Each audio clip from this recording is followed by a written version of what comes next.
I'll show a couple of slides in the opening of the lecture, and then I'll come back to the full screen. Performance Apparatus. On the winter solstice 1975, Canadian artist Clive Robertson performed a 21-hour performance, The Sculpted Politics of Joseph Beuys, at the Parachute Center for Cultural Affairs in Calgary, Canada. The first 20 hours and 40 minutes were closed to the public. The audience joined Robertson for the last 20 minutes, during which he performed a segment he called How to Explain Pictures to a Dead Hare. It was a recreation of the famous section Joseph Beuys had performed. My slides won't move, so I don't know what to do. Okay, let me try this. Here we go. I'm new to this, so bear with me. It was a recreation of the famous Joseph Beuys action that he performed 10 years earlier on November 26, 1965, during the opening of his exhibition at the Gallery Schmela in Düsseldorf. Documentation of Calgary recreation, consisting of photographs and Robertson writings published the following year in the San Francisco-based alternative art magazine La Mamelle, lays out some of the basic parameters of performance. It was not an exact copy of Beuys' performance. You can see on the right a few things that were added in addition to the dead hare and the artist himself. There is a recreation of Beuys' fat chair, magnetophone player or tape player, and a few other things.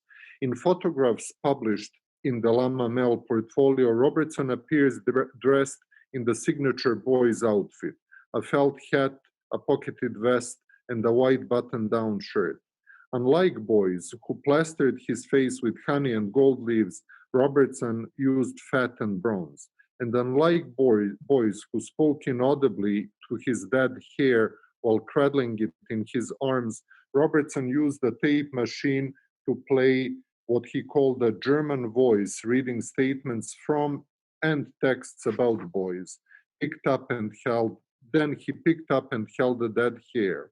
After some 20 minutes, he departed from the room, leaving the audience behind. This, as he called it, examination of the actions of Joseph Beuys through reenactment and reconstruction, was part of Robertson's larger project, which he referred to as identity transfer. Robertson envisioned this strategy of performance making as being analogous to other public loan services, such as book and video libraries and image banks, another project that he envisioned. In an interview with Peggy Gale on the occasion of Fifth Network video conference in Toronto, where he restaged this performance in 1979 and did it under the title How to Explain Pictures to Dead Air, right? Like dead air on TV. Robertson spoke about his painstaking preparation for this performance, from the process of his discovery of Beuys' action through research, this was way before the internet age, to physical preparation of the space, to detailed planning of tasks for each of the 21 hours, to finally the public presentation. He concluded that he had, quote, failed in attempting to make a genuine transference. It was too difficult to overcome the difference between myself as a person and Beuys as a person, he says. So Robertson, How to Explain Pictures to Dead Hare, was not a performance of, but about Joseph Beuys. The structure and procedures involved in its making resemble a scholarly tract rather than an improvised action. From the artist's archival research to his conceptualization of the piece, to the 20-plus hours of solitary work, to the final presentation, it comes across as a performance essay. Indeed, Robertson highlights his theoretical investment in the only written statement he included directly in the performance. On the wooden stud here, if you can see it, he inscribed with felt tip pen, which is appropriate for the subject. Beuys used felt a lot in his work. So he inscribed a motto that seems more appropriate for a science lab than for an art gallery. Anchor your strategy in empirical truth. That's what he wrote there. All of this is not too surprising for radical art practices of the early 1970s and their attempts to eliminate tangible objects from artistic production. In their 1968, The Dematerialization of Art, Lucy Lippard and John Chandler speculated that, quote, the dematerialization of the object might eventually lead to the disintegration of criticism as it is known today, because this kind of art bypasses criticism as such.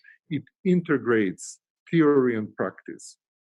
This and other similar claims from Lippard and Chandler's influential essay summarize departures that artists had already made, such as Saul Levitt's paragraphs on conceptual art from 1967, and anticipate similar gestures that were already in process, such as Joseph Koshut's Art After Philosophy from 1969. These are some foundational works of conceptual art. Continuing in the same vein, Lippard and Chandler recognized art as idea and art as action as two dominant strategies of dematerialization. I'm quoting, in the first case, matter is denied as sensation has been converted into concept. In the second case, matter has been transformed into energy and time motion, end quote. Still, as evidenced by some performance art pieces from this period, these two strategies are not mutually exclusive. Artists such as Robertson in Canada, Adrian Piper in United States, or Rasha Todosievich in Yugoslavia, and I will quote later from both of them, did not only perform actions, but also offered theoretical propositions while severely curtailing their linguistic content or removing it altogether from their performances. So basically, they were claiming you don't need to use discursive language in order to make a theoretical proposition.